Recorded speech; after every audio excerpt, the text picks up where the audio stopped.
दोस्तों अभी हैदराबाद के जो नवाब साहब हैं शफकत अली खान जी, जो कि फेमस शूटर हैं, मैन ईटर शूटर, उन्होंने मुझसे शेयर किया कल खबर। वो सुबह मुझसे पूरे देश दुनिया की कटिंग्स शेयर करते हैं अखबार की, कुछ मराठी में होती हैं, तो ये उसमें थी, इंग्लिश में थी।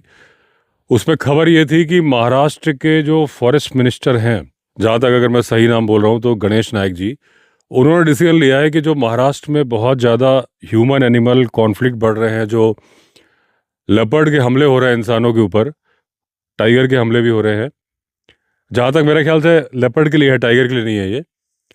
तो उनका कहना है कि जब किसी आदमी की मृत्यु होती है, सरकार को 25 लाख रुपए मुआवजा देना पड़ता है एक आदमी को। यानी कि 4 आदमियों की मृत्यु हो गई तो 1 करोड़ रुपए मुआवजा देना पड़ता है। तो उन्होंने फैसला किया कि 1 करोड़ रुपए की बकरियां जंगल में छोड़ दी जाए ताकि लेपर्ड को वही खाना मिल जाए, वो नीचे ना आए। ये दोस्तों बहुत ही गलत डिसीजन है। नवाब शफकत अली खान जी ने बोला था कि आप अपनी राय दीजिए, तो मैंने कहा मैं पॉडकास्ट बना के देता हूँ, आपसे भी लिंक शेयर करूँगा। तो इसका आज सुबह भी बात हुई है उनसे, तो मैं लिंक उनको भी शेयर करूँगा। ये दोस्तों कितना गलत है मैं पॉइंट वाइज बताता हूँ, और उम्मीद करता हूँ कि ये डिसीजन वापस ले लिया जाएगा। नहीं लिया गया है तो जंगल खत्म हो जाएगा। इतना गलत डिसीजन है। कैसे है? सबसे पहली बात तो जब आप बकरी छोड़ेंगे तो बकरी के जो चरने की प्रकृति है और जो हिरण के चरने की प्रकृति है, जिन जंगलों में इंडियन बाइसन है उनकी प्रकृति है, वो अलग प्रकृति है। इंडियन बाइसन हर जंगल में नहीं है, मेरे ख्याल से ताडोबा में शायद है, महाराष्ट्र की बात करें तो। लेकिन बेसिकली जहाँ गांव के आसपास की प्रॉब्लम है वहाँ नहीं है। फिर भी मैं एक बेसिक आइडिया के लिए आपको समझा देता हूँ। इंडियन बाइसन जो जानवर होता है वो बड़ी घास खाता है, मोटी घास खाता है, जंगल के लिए बहुत ज़रूरी है, लेकिन हर जंगल में नहीं है। आप जानवर के साइज से तुलना कर लीजिए कि वो उस तरह से घास खाता है, आपको बिल्कुल बेसिक समझ में आ जाएंगे कि सांबर डियर उससे छोटा है इंडियन बाइसन से, तो वो थोड़ी बड़ी घास खा लेता है। स्पॉटेड डियर और छोटा है, वो और छोटी घास खाता है। लेकिन ये सारे जो घास खाते हैं उसके ऊपरी सिरे को खाते हैं, जड़ को नहीं खाते। यानी जहाँ पर स्पॉटेड डियर चरता है, जहाँ पर सांबर डियर चरता है, अभी हम डियर की ही बात करें, हर जंगल में तो इंडियन बाइसन नहीं है, अदरवाइज इंडियन बाइसन भी ऐसे ही करता है, ऊपर से खाता है, जड़ को छोड़ देता है। बकरी बार बार खाती है, जब तक उसको एक एक सिरा मिलता रहेगा नोच के खाती है। दूसरी बात, बकरी पैर खड़े करके खाती है, आपने देखा होगा। मैं तो अभी भी हाथ देखता रहता हूँ, पीछे भी चल रही होंगी बकरियाँ, और बचपन से देखता आ रहा हूँ। बकरी 2 पैर पे खड़े होके ऊपर जहां तक वो पहुंच सकती है वहां तक का वेजिटेशन खत्म कर देती है। डियर नहीं करता है, डियर नीचे की घास खाता है। आपने 2 पैरों पे खड़ा हुआ सांबर डियर देखा होगा, मैंने भी दिखाया है, कई वीडियो बनाए हैं, लेकिन वो खा नहीं रहा होता है। उसको प्रीचिंग बोलते हैं, वो अपना शक्ति प्रदर्शन कर रहा होता है, मेटिंग के लिए दूसरी फीमेल को दिखा रहा होता है, और बेसिकली वो अपने पैर से ज़मीन पर गड्ढे खोद रहा होता है, गड्ढे के द्वारा अपनी जो पैर की ग्लैंड्स है उससे अपने फेरोमोन छोड़ रहा होता है, दूसरे डियर को बताने के लिए कि यहाँ तुम मत आना, मैं शक्तिशाली हूँ, फीमेल को बताने के लिए कि तुम यहाँ पे आना, मैं शक्तिशाली हूँ। वो लगता है कि सांबर डियर खा रहा है, वो खाता नहीं है, वो पैर पे खड़े होकर नीचे खुदाई कर रहा होता है। कभी कभी सहारा ले ले, अलग बात है उसका डाल का, खाता नहीं है। तो बकरी जब आप जंगल में छोड़ देते हैं तो एक तरह से पूरा वनस्पति का नाश हो जाएगा, यानी डियर वहां से भाग जाएंगे। अभी आपका टारगेट क्या है कि लेपर्ड बाहर ना आए, इसलिए हम वही, जैसे पुराने जमाने में एक स्टोरी नहीं थी कि एक राक्षस था, वो राक्षस गांव में आके लोगों को मारता था। तो एक बार, शायद बीरबल की कहानी है, पता नहीं किसकी है, कि वो गए तो एक घर से रोने धोने की आवाज़ आ रही थी। नहीं, बीरबल की नहीं है ये, भीम के शायद भीम की है, पांडव की बात, ये महाभारत के टाइम की बात है, जहाँ तक मुझे याद आ रहा, भीम जी की थी बात, कि वो उन्होंने देखा घर से रोने की आवाज़ आ रही है। तो पता कि क्या क्यों रो रहे हैं, तो मालूम चला कि भाई हर घर से एक बच्चा राक्षस की भेंट चढ़ाया जाता है उसकी गुफा में, ताकि वो खुद यहाँ ना आए, वो कई लोगों को मार देता है। तो आज उस बूढ़ी औरत के बेटे का नंबर था, तो उन्होंने कहा तुम रहने दो, मैं जाता हूँ तुम्हारे बेटे के बदले, और उन्होंने जाके वहाँ पे उस राक्षस का नाश कर दिया था। ये करीब करीब वैसी ही बात हो रही है कि भैया तुम मत आओ, हम तुम्हारे लिए भेज दे रहे हैं बकरी। यहाँ तक बात थी तो ठीक थी कि बकरी बंधी थी कि रोज वहीं से खा के अगर लेपर्ड लौट जाता तो, हालांकि वो लेपर्ड कामचोर बन जाता, वो लेपर्ड एक ना एक दिन वापस आके मारता लोगों को, क्योंकि वो तो वही वाली बात होती है ना, जैसे शुगर कैन लेपर्ड पे मैंने एक बताया था, अभी छोटा सा शॉर्ट वीडियो और इंस्टाग्राम रील बनाई थी, कैसे वो डिपेंडेंट हो जा रहा है, कैसे उनका बॉडी स्ट्रक्चर चेंज हो गया। 7-7 8-8 पीढ़ी से वो गन्ने के खेतों में पैदा हुए, उनको जब फॉरेस्ट डिपार्टमेंट के लोग पकड़ के जंगल में छोड़ने जाते हैं, 3 से 4 दिन के अंदर वो वापस लौट आते हैं, क्योंकि जंगल में वो सर्वाइव ही नहीं कर सकते, उनका बॉडी पैटर्न चेंज हो गया, उनका हंटिंग पैटर्न चेंज हो गया। अब मुर्गी बकरी कुत्ते मारने के वादी हैं, कभी छोटी गाय भी। आपने बकरी को लेपर्ड के लिए छोड़ दिया, जिसके दो दो मतलब है। पहले आप एक मतलब डिस्कस करिए, बकरी वहीं रह गई, उसको अच्छा खाने को मिल रहा है, नहीं आ रही, पानी मिल गया, लेपर्ड उसको मार रहा है जो कि आप चाहते थे। अब लेपर्ड हिरण मारना बंद कर देगा। क्यों? हिरण तो बहुत तेजी से भागता है, बदले में पलटवार भी करता है। मेल डियर ऐसा नहीं है कि लेपर्ड को घायल नहीं कर सकता, कई केसेस में लेपर्ड की मौत हो गई है। उसका जो सींग है पेट फाड़ देता है। टाइगर भी जब उसको मारता है तो पहले देख के मारता है कि ये सींग से मुझे घायल ना करने पाए, एक पंजे से करेगा, वो पूरा ध्यान रखता है उसके खुर ना उसको घायल कर पाए जब गिराता है। इन सब के स्टाइल है इनका। टाइगर का जैसे मैंने पहले ही बताया, अपने वजन से गिराता है। एक सांबर डियर बहुत बड़ा डियर है, दौड़ते हुए डियर के पीठ पे कूदेगा, उसकी गर्दन तक पहुंचेगा पंजे के सहारे, और जब वो उसकी गर्दन को ट्विस्ट मारेगा, उसको एक तरफ झुक के मारेगा। तो टाइगर का 250 किलो का वजन है, उससे जब डियर गिरेगा तो उसके वजन की वजह से उसकी गर्दन टूट जाती है। टाइगर को कुछ करना नहीं पड़ता, उस वक्त वो पूरा ध्यान रखता है कि उसके खुर उसको घायल ना करने पाए, क्योंकि जब वो खुर मारता है, जो पावर घोड़े की दुलत्ती में है वो पावर डियर के आगे के पैरों में, चाहे वो स्पॉटेड डियर हो। ऐसा नहीं कि फीमेल डियर है तो वो आपका कुछ कर नहीं सकती, वो आपको जान से मार सकती है। आपके सामने आ गई, आप सावधान नहीं है, उसके पास सींग तो है नहीं, वो 2 पंजे मारेंगे नहीं सीने में, आदमी का हार्ट रुक जाएगा, इतना पावर है। तो टाइगर को मालूम है, लेपर्ड को भी मालूम है, बकरी के पास ये पावर नहीं है। छोटे छोटे सींग है, वो उसका मुड़े हुए सींग है, वो लेपर्ड का कुछ नहीं बिगाड़ सकते। वो भाग भी नहीं पाती, थोड़ी सी बहुत धीमे से भागती है, उसने 3 छलांग मारनी है, पकड़ लेना है। तो वो क्यों मारेगा डियर? तो जो डियर मारा, अब वो डियर का क्या होगा? डियर जंगल में बढ़ते जाएंगे, लेपर्ड उसको मारेगा नहीं, क्योंकि आप बकरी पे बकरी छोड़ते जाएंगे। 1 करोड़ की बकरी छोड़ रहे हैं, उसके बाद आप फिर 1 करोड़ की छोड़ेंगे, आप बकरियां छोड़ते रहेंगे। ये तो वो सरकमस्टेंसेस बता रहा हूं कि जब बकरी जंगल में रुक गई तो। अब वो बकरी जब चर रही है, तो मैंने जैसे बताया कि इतने इलाके में 4 बकरी चर रही है, उसको पूरा नाश कर देंगी, वहां सिर्फ मिट्टी ही मिट्टी बचेगी, सोयल एरोशन होना शुरू हो जाएगा, भूमि भूमि अपरदन, जिसकी वजह से पहाड़ गिरते हैं, जमीन खराब होती है, सब होती है। इसीलिए वेजिटेशन लगाया जाता है कि भूमि जड़ पकड़ के रखे। बकरी उन जंगलों का नाश कर देगी, जंगल का कवर पतला हो जाएगा। कवर पतला हो जाएगा मतलब झाड़ियाँ, जहाँ बकरी चर गई उसका, वो कटीली झाड़ी भी खा लेती है। खा तो वो थोड़ा बहुत लेंटाना भी लेती है, लेकिन लेंटाना एक इन्वेसिव स्पीशीज है, वो बहुत तेजी से, मतलब बेशरम एक पेड़ होता है वैसी है, जहाँ नहीं होना वहाँ भी हो जाएगी, तो दूसरे को दबा देती है। तो अब होगा क्या कि ये लेंटाना को पूरा नहीं खा पाएगी, लेंटाना के सिर्फ पत्ते खाएगी, क्योंकि उसमें इतने ज़्यादा कांटे हैं ना लेंटाना के अंदर, इतना बहुत दिक्कत कर देती है, और मोटे मोटे तने हो जाते हैं। तो पत्ती पत्ती खाएगी, और फिर भी मतलब मजबूरी में खा लेगी। जब उसको स्वादिष्ट खाना मिलेगा तो लेंटाना उसकी सेकंड चॉइस हो जाएगी। बाकी पौधे खत्म हो गए, लेंटाना ही लेंटाना जंगल में हो जाएगा, क्योंकि लेंटाना वहाँ कवर कर लेगा, धूप छाँव आनी बंद हो गई, और वैसे भी जड़ से खा लिया उसको, तो उसने बचा ही नहीं, जंगल का कवर चला गया। अब क्या होगा? हिरण बच्चे कहाँ देगा? हिरण घास में बच्चे देता है, घास को तो बकरी खा रही है, और जब खा रही है तो सफाचट, हिरण ऊपर ऊपर के कोपल खा रहा है, नीचे की जड़ छोड़ रहा है, उसका दोबारा उगाती है। बकरी जड़ से खा रही है, दोबारा नहीं उगेगी, हिरण बच्चे नहीं देगा, हिरण खेतों में आ जाएगा, आपकी फसल खाएगा, और अगर वहां रह गया तो मतलब जंगल का सत्यानाश हो जाएगा कुल मिला के, अगर देखा जाए बकरी को छोड़ने से। ये वो सरकमस्टेंसेस हो गए जब बकरी रुक गई। जब बकरी रुक जाएगी, इस बात की संभावना बहुत कम है।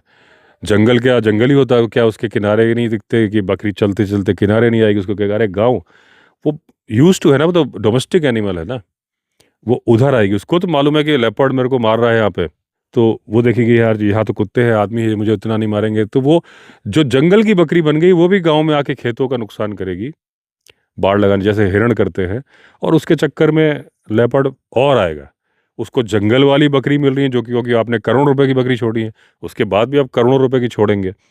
और जो डोमेस्टिक हैं, और जब वो बकरी गांव की तरफ आएंगी तो क्या इंसान उसे नहीं पकड़ लेंगे? एक बकरी 5 से 7 हज़ार रुपए की है, आपने करोड़ों रुपए की बकरी जंगल में छोड़ी, इंसान तो वो चीज़ है, वो जंगल में जाके पकड़ के ले आएगा। हिरण को पकड़ नहीं सकता, पकड़ के पालोगे अरेस्ट हो जाओगे। जो शिकार करते हैं, कभी ऐसा नहीं कि शिकार पूरी तरह से बंद हो गया, लेकिन वो मांस खाने के लिए करते हैं, चोरी छुपा के कहीं खा लिया, वो कर लिया, नष्ट कर दिया। बकरी को तो कोई नष्ट भी नहीं करेगा, और कोई पहचान भी नहीं है कि ये जंगल की है कि किसकी है। कोई मार्किंग लगाओगे, आप कुछ करोगे तो इंसान तो उसका भी सोल्यूशन निकाल लेगा, उस जगह दाग लगा देगा और मार्किंग मिटा देगा। तो वो बकरियां 1 करोड़ रुपए की आपने छोड़ी लेपर्ड के लिए, जंगल का नाश भी कर दिया, और उसके बाद इंसान उनको पकड़ पकड़ के ले आएगा और पाल लेगा। बस आप जंगल में करोड़ों रुपए की छोड़ते जाइए, वो पालता जाएगा फ्री में, और वो काट काट के बेचता जाएगा। 5-5, 7-7 हज़ार की वो रखेगा, जरूरी नहीं कि दूध पिएगा, वो बेचेगा। इतना गलत डिसीजन है। जो मैं पॉइंट बता रहा हूँ, अगर कहीं गलत है, आप असहमत हैं तो मुझे बताइए। अब दूसरी बात क्या है कि जैसे शिकारी जो होते हैं, वो बेट बांधते हैं बकरी को कि उसके चलते लेपर्ड आएगा। हालांकि वो बकरी अगर वो पिंजरे में डाली जाती है तब तो पूरी तरह सुरक्षित रहती है कि उसको मार नहीं सकता लेपर्ड, इधर से घुसेगा, बीच में अलग चैम्बर होता है, बकरी की जान सुरक्षित रहती है। लेकिन जब शिकारी बेट बांधते हैं, अवैध शिकारी भी करते हैं ये काम, और वैध शिकारी जिनको परमिट, जैसे कि आज महाराष्ट्र में बहुत सारा, अभी कल ही जो अभी मैंने खबर पढ़ी, जॉय हुकील जी ने पौड़ी में 48वां मैनीटर मारा है। उनको 2 शिकारियों को नियुक्त किया गया था, पौड़ी में लगातार आतंक कर रहा था तो मारा है। उम्मीद करता हूँ कि सही मारा होगा, क्योंकि वो जिम्मेदार शिकारी हैं, उनसे मेरा अच्छा परिचय है, बातचीत होती रहती है, तो वो बिल्कुल छानबीन करने के बाद ही गोली चलाते हैं। तो इस तरह की जब लेपर्ड की समस्याएं होंगी तो गोली मारने के आदेश भी दिए जाएंगे। उस वक्त बकरी बांधी जाती है, कई बार मचान पे बैठते हैं, कहीं घर के नज़दीक बांधी तो कमरे के अंदर बैठ जाते हैं, खिड़की से अंधेरा करके बैठते हैं, बंदूक निकालने की जगह छोड़ के, और लेपर्ड आता है। आजकल तो सिस्टम ये भी हो गया कि सीसीटीवी कैमरा भी लगा देते हैं कि आपको अंदर से दिखता रहता है कि आ गया और अब आप मार दो। ये वाला शायद मचान से ही मारा है उन्होंने। तो बकरी की बेट है, उसका इस्तेमाल अवैध शिकारी नहीं कर लेंगे। जंगल में बकरी है, उनको बांधने की जरूरत ही नहीं है, उनको बस पेड़ पे बैठ जाना है, बंधी तो वो अपने आप है। अभी तो बांधेंगे तो फॉरेस्ट डिपार्टमेंट की निगाह पड़ जाएगी, कोई गश्त लगा रहा है, पूरी टीम घूमती रहती है आजकल फॉरेस्ट डिपार्टमेंट की। मैंने पिछले वीडियो में बताया था कि फॉरेस्ट गार्ड से मेरी मुलाकात हुई थी, तो बोले, मैं एक हल्दू पड़ाव में, वो बोले थे मैं आज 21 किलोमीटर चल के पैदल आया हूँ। और वो उनको अपडेट करना पड़ता है सिस्टम, उनके मोबाइल में एक ऐप होती है, उससे उनके अधिकारियों को मालूम चल जाता है कि हाँ सही में चले हैं कि रिपोर्ट बना दी है। तो जब चलते हैं तो उनको दिखता है जंगल, और अलग अलग एरिया में अलग अलग लोग चल रहे हैं, तो सारा ये चलने का पर्पज़ क्या है? यही तो पर्पज़ है कि जंगल पे निगाह रखी जाए, कहीं फंदा लगा है, कहीं क्या है, कहीं कोई जानवर पे मरा पड़ा है, ये सब खबर दें। वो उन इलाकों में जाते हैं जहाँ इंसान नहीं जा सकता। टूरिस्ट जहाँ पे सफारी हो रही वहाँ तो पब्लिक ही बता देती है कि भाई यहाँ पे यह घटना हुई है। तो वो बकरियां नेचुरल प्रे बन जाएंगी, मतलब जंगल में घूमती हुई प्रे। उन्होंने देखा भाई 25 बकरी चल रही हैं, यहीं बैठ जाओ किसी उस पर, लेपर्ड आएगा आएगा, अगर गोली से मार रहे हैं गोली से मार देंगे, फंदा लगा रहे हैं वहाँ फंदे लगा के मार लेंगे। अवैध शिकारियों की बनाएगी, जंगल का इकोसिस्टम आप खराब कर देंगे। अगर आप एक एग्जाम्पल, अगर आपको याद आ रहा हो, मैंने बचपन में, जहाँ तक मुझे याद आ रहा है, मैंने 8th क्लास में पढ़ा था कि ऑस्ट्रेलिया में कुछ ब्रिटिश हंटर्स, उनके प्राइवेट गेम रेंचेस थे, उसमें वो खरगोश लेके गए थे। उनका टारगेट था कि शूटिंग करेंगे, मारेंगे। वो अभी नवाब सफ़त अली खान ने मुझे एक वीडियो भेजा है, जिसमें कि क्योंकि उनको परमिट दिए जाते हैं जहाँ सुअरों की बहुत ज़्यादा समस्या हो जाती है, सुअर मारने के, नीलगाय मारने के। हालांकि मैंने इसका सलूशन बताया था 2-3 साल पहले कि नीलगाय और जंगली सुअर और इस तरह के जो एंटीलोप्स हैं, यहाँ जहाँ पे डियर भी ज़्यादा हो गए, सांबर या स्पॉटेड डियर, उनको बाड़ा टेक्निक, बोमा टेक्निक से पकड़ लो, विदाउट ट्रैंकुलाइज के ट्रक में डालो। एक बाड़े में आ गए, फिर धीरे धीरे जितने आपको डालने हैं, फनल शेप का बाड़ा बना के उनको डाला जाता है बिना नुकसान पहुंचाए। ट्रक के अंदर भी वेजिटेशन ऐसा कर दिया जाता है कि उन्हें बहुत अजीब नहीं लगता, और ट्रक की सरफेस में मिट्टी बिछा दी जाती है। उनको उस जंगल में छोड़ दिया जाता। तो ये जो महाराष्ट्र के जो मिनिस्टर साहब ने बोला है, अगर वो बकरी की जगह उन राज्यों में लेटर लिख दें कि जहां आपके यहाँ ज़्यादा है, खर्चा हम उठाएंगे, आप 1 करोड़ रुपए बकरी में खर्च कर रहे हो, उससे बहुत कम में नीलगाय, जंगली सुअर और एंटीलोप्स आपके यहाँ आ जाएंगे। मध्य प्रदेश के शाहजहाँपुर में पकड़े गए, अलग अलग जगह भेजे गए, आप वहां से मंगा लो।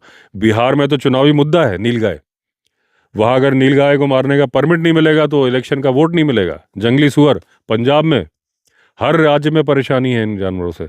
आप जितने बोलोगे वो हंस के देंगे। और जबकि खर्चा खर्चा क्या है, आपको एक एक्सपर्ट टीम बुलानी पड़ती है। हालांकि मध्य प्रदेश में तो ट्रेनिंग हो गई है, यहाँ के अदरवाइज साउथ अफ्रीका से आए थे। हेलीकॉप्टर का किराया देना पड़ता है, जिससे छोटे हेलीकॉप्टर से उनको हाँका जाता है, टीम लगती है और ट्रक में लोड कर, बहुत मतलब आपका 1 करोड़ में बड़े आराम से आ जाएगा। और जितनी बकरी आप खरीदे उससे कहीं ज़्यादा नील, क्योंकि नीलगाय तो फ्री है, वो तो पकड़ने में खर्चा हो रहा है। और वो कोई नुकसान नहीं करेगा क्योंकि वो जंगली जानवर है। नीलगाय भी जंगली जानवर है, खेतों में नुकसान पहुंचाती है वो जंगली जानवर। जंगली सुअर जंगली जानवर है, हिरण एंटीलोप सब जंगली है। तो अगर आप वो कर दोगे तो वो बैलेंस्ड है। इधर का जानवर आपने इधर कर दिया, बैलेंस है। एक तरीके से एक प्रोजेक्ट बनने वाला था, अभी काम चल रहा है कि नहीं चल रहा मुझे नहीं मालूम। मैंने बचपन में ही कभी सुना था कि एक प्रोजेक्ट ऐसा है कि जिसमें भारत की सारी नदियों को जोड़ा जाएगा। कि एक जगह जैसे बिहार में कोसी नदी बाढ़ से तबाही ला देती है, ऐसी बहुत सारी जगह होती है। और वहीं पे आप देखते हो राजस्थान में सूखा पड़ा होता है। हालांकि आजकल तो राजस्थान में बाढ़ की खबरें भी आ रही हैं।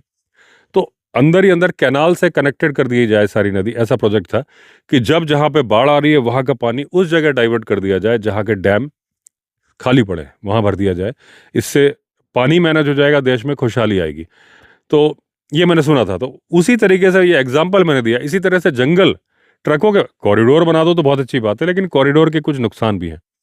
कॉरिडोर को नुकसान ये है कि जब टाइगर चलता है तो अपनी टेरिटरी के लिए रोर करके चलता है। तो अभी एक मैंने वीडियो बनाया तो एक सब्सक्राइबर से उन्होंने कहा कि मैंने बोला कि वो ग्राउल करता है और कभी दहाड़ता है। उन्होंने कहा ग्राउल और दहाड़ एक ही होता है। नहीं, ग्राउल का मतलब गुर्राना होता है और दहाड़ने का मतलब रोर होता है। तो टाइगर अपनी टेरिटरी के लिए रोर करता हुआ चलता है, उससे पोचर्स को मालूम चल जाता है कि ये निकल रहा है। और कॉरिडोर कितना होगा, 2 किलोमीटर, 5 किलोमीटर, 6 किलोमीटर का।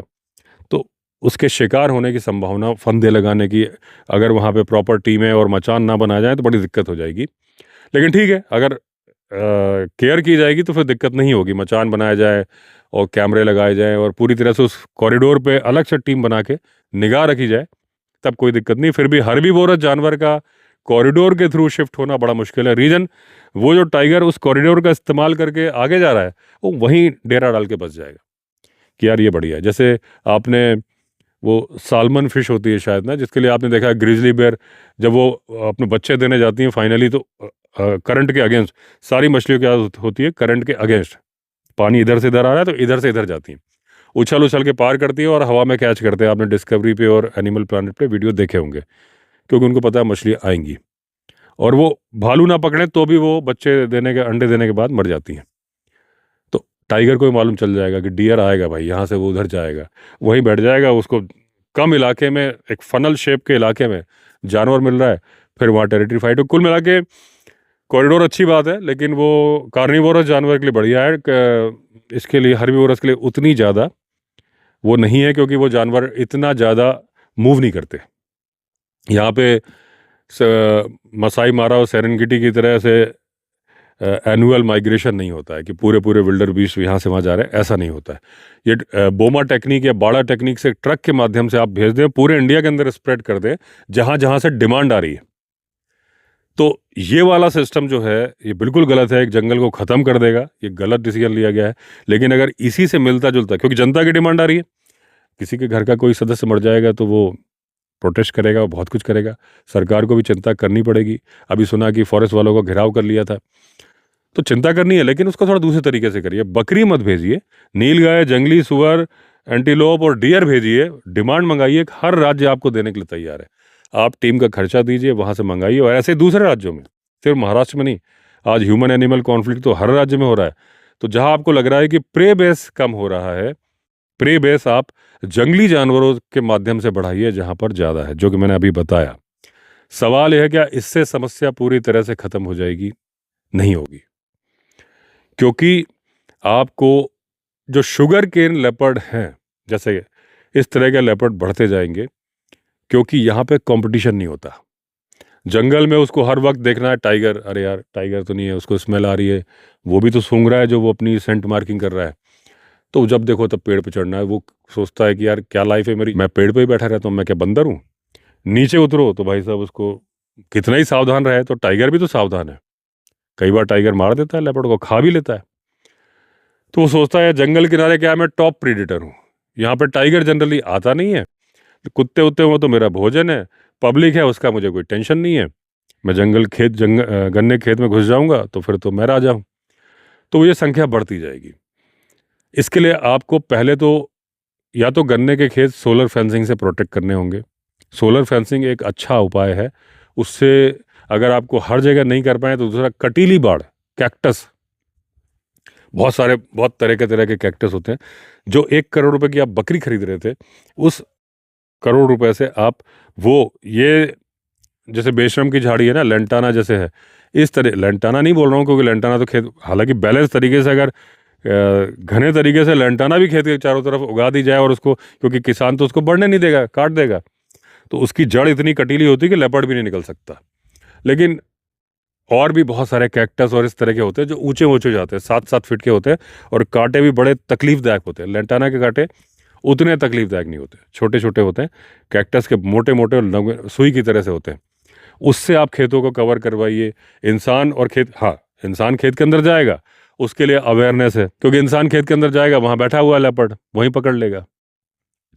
तो सिर्फ प्रे बेस बढ़ा, ये एक अच्छा कदम है प्रे बेस बढ़ाने का, लेकिन बकरी के माध्यम से नहीं। नीलगाय, जंगली सुअर और एंटीलोप जो बाकी सारे एक्सेस जानवर हैं या डियर भी है, उनके थ्रू बढ़ाने का एक अच्छा कदम है। लेकिन उसके बावजूद जो हारा हुआ लेपर्ड है वो तो बाहर ही आएगा। जीता हुआ अंदर है, क्योंकि लेपर्ड की संख्या भी बढ़ रही है। जब बढ़ेगी तो जो जीतेगा दूसरे को खदेड़ेगा, तो खदेड़ने वाला तो बफर में ही आता है। टाइगर भी बफर एरिया में आता है। बफर एरिया वो है जहां इंसान भी रहता है, जानवर भी रहता है, जंगली जानवर, इंसानी मवेशी जहां चरते हैं। तो वो एक अच्छा कदम है, आप प्रे बेस बढ़ाइए। लेकिन आपको सेकंड कदम अवेयरनेस, कि आपको झुंड में जाना है। अभी मैं पढ़ रहा था कि एक जगह पे, शायद उत्तराखंड का एक खबर है, कि जहाँ पे भालू वगैरह के हमले ज़्यादा हैं वहाँ पे बुश कटर झाड़ी घास काटने के लिए दिए जा रहे हैं। मतलब पब्लिक को दिए जा रहे हैं या फॉरेस्ट वाले काट काट के ढेर बना देंगे, आप लेके आ जाओ, ऐसा। हालांकि कई जगह पे अभी हुआ है कि फॉरेस्ट डिपार्टमेंट के लोग चारा पहुंचा रहे हैं। अच्छा कदम था, यही हमने डिमांड भी की थी उस भालू वाले वीडियो में। और एक ये था कि बेहोश करने के उपकरण भी दिए जाएंगे। तो वो मुझे क्लियर नहीं हुआ है कि वो बेहोश करने के उपकरण अगर पब्लिक में बांटे जा रहे हैं, दैट मीन्स वो पेपर स्प्रे है।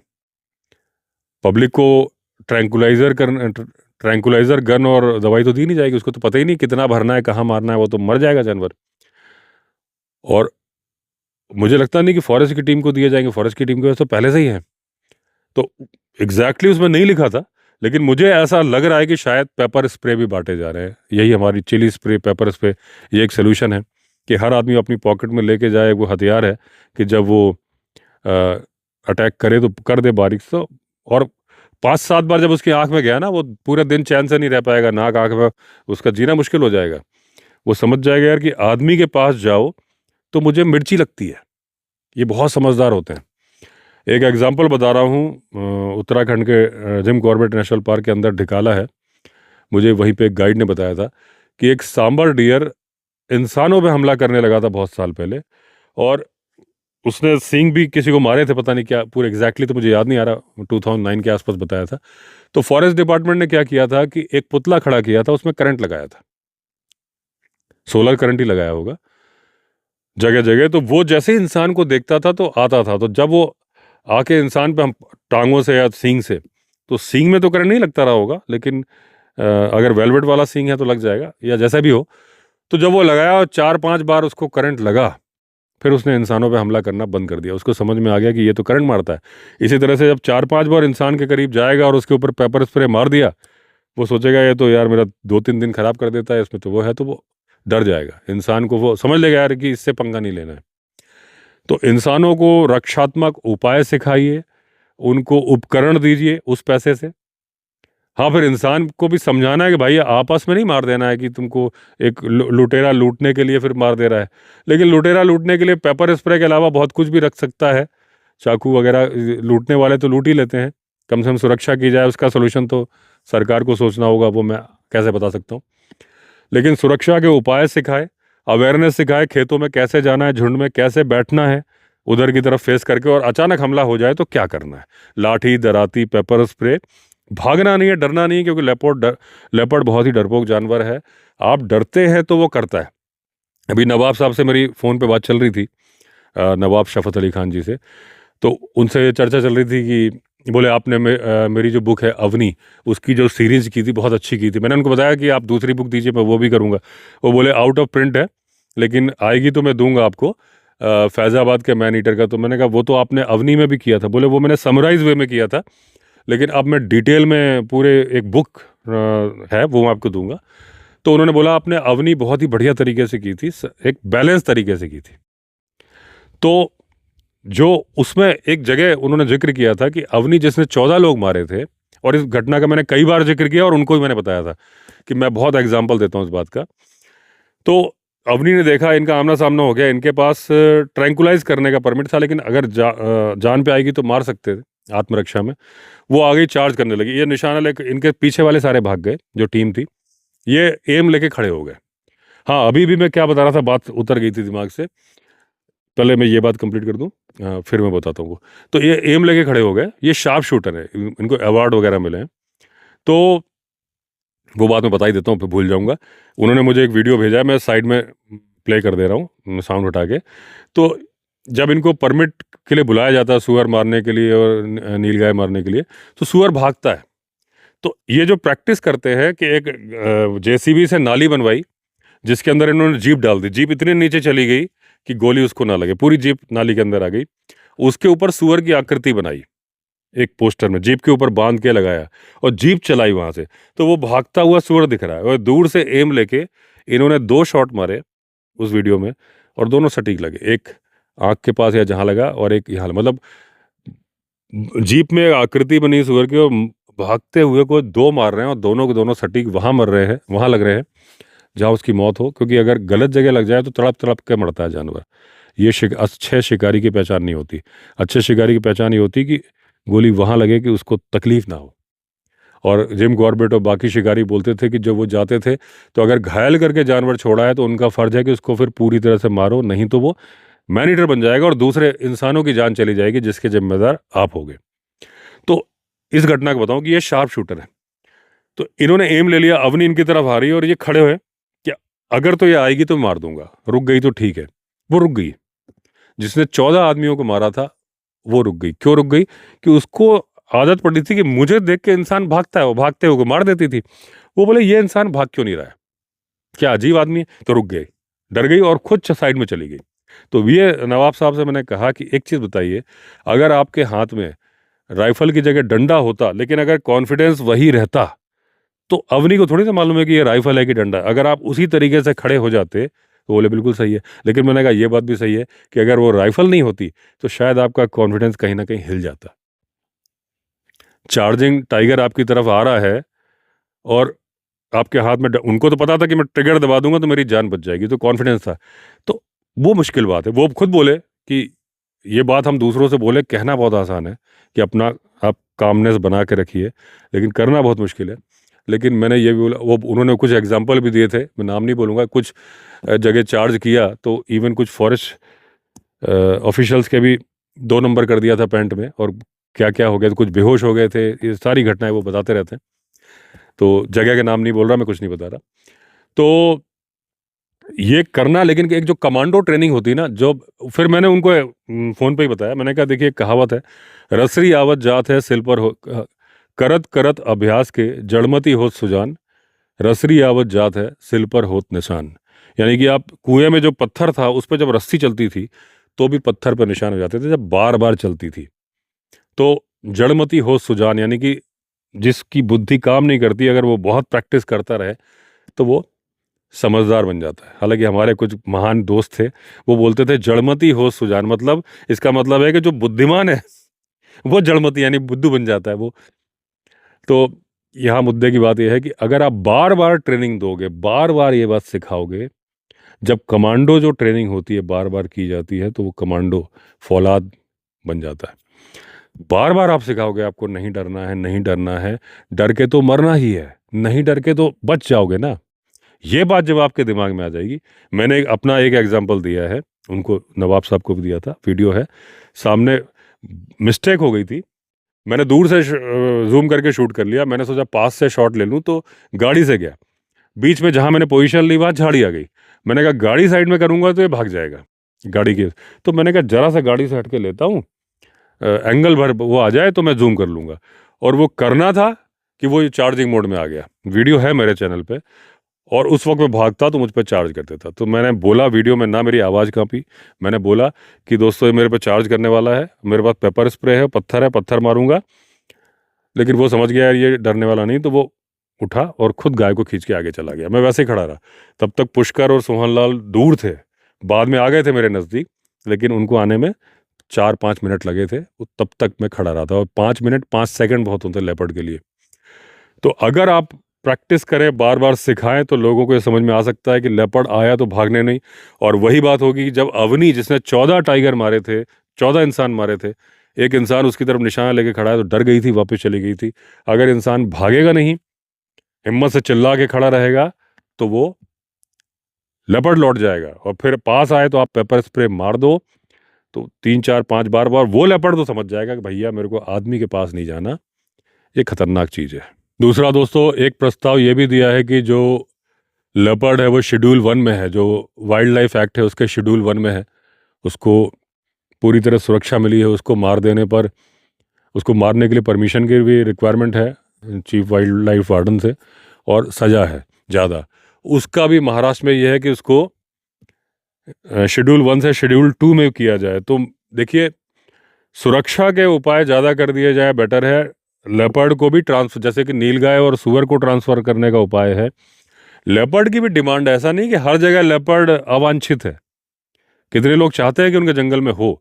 आप देने वाले बनिए, लेने वाले लेपर्ड तो बहुत हैं, पिंजरे में पकड़ पकड़ के अच्छे लेपर्ड, ये नहीं कि आप मैन ईटर ही पकड़ पकड़ के दे दो।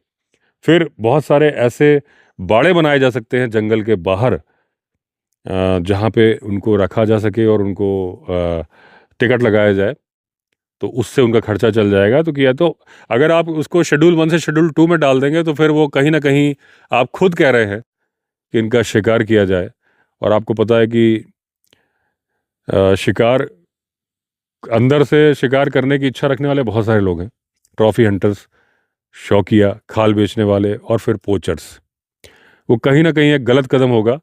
शेड्यूल 1 में रखते हुए आप एक जगह से, वो जो नदियों को आपस में जोड़ने वाला सिद्धांत मैंने बताया, वैसे ही हर्बीवोरस को भी एक जगह से दूसरी जगह शिफ्ट करिए, कार्निवोरस को भी करिए, रिजल्ट बड़े अच्छे आएंगे।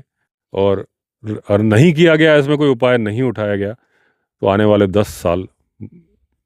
10 साल बाद ज़िंदगी बहुत भयंकर होने वाली है।